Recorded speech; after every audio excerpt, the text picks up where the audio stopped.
Mossad operatives and detonated remotely in Building 7, which was demolished later that day in order to cover up their crime.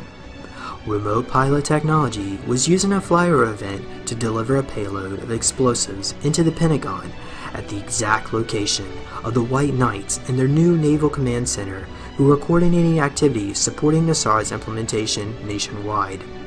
With the announcement, Nasara stopped dead in his tracks. George Bush Sr. decapitated any hopes of returning the government back to the people.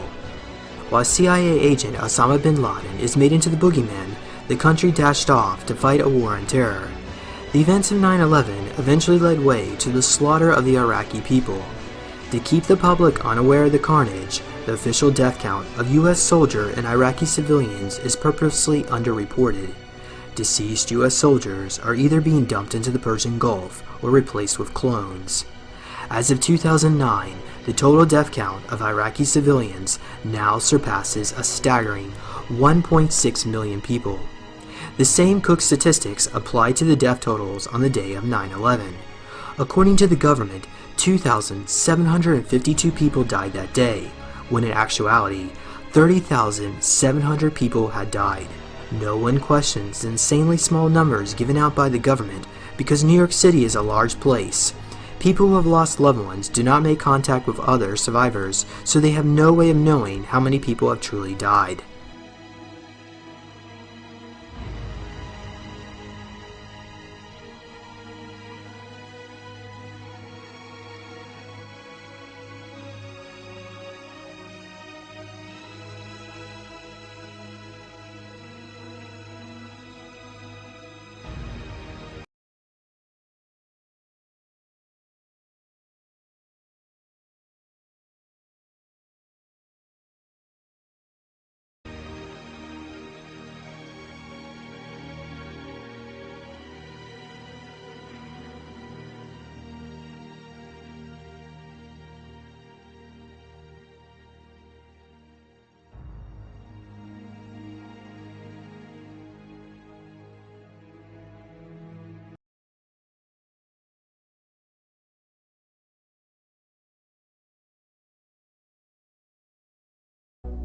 While the Federal Reserve System is falling apart, Barry Cerrito continues to block the Nasara deliveries.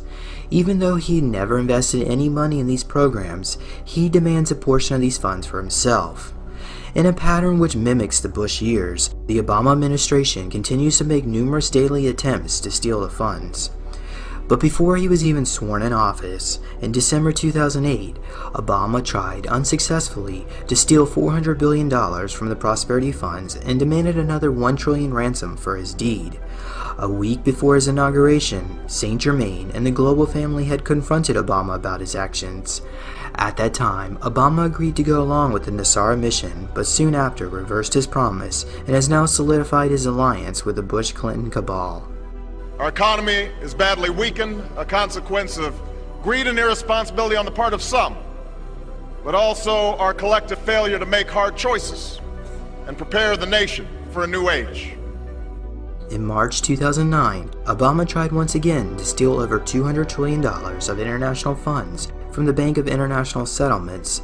This money was originally stolen by the Nazis from Holocaust victims and for the past 60 years have been earning interest in secret bank accounts. When Obama was informed that the theft of the international funds was an impeachable offense, he replied, "You can't touch me, I'm above it. We knew where it was, so we took it." As the largest holder of the national debt, the Chinese government is now in control of the United States economy, its grain supply, and its communist president, which is why Chinese President Hu does not want to see Nasara announced. Otherwise, it would negate this cushy arrangement. In May 2009, Obama sought help from the Chinese government to hack into some of the trust accounts overseas. Had Obama been successful, China would have received a $4 trillion payout for the cooperation. Thankfully, the White Knights located the money and is now in a safe place. So who is really benefiting from a Chicago Olympics?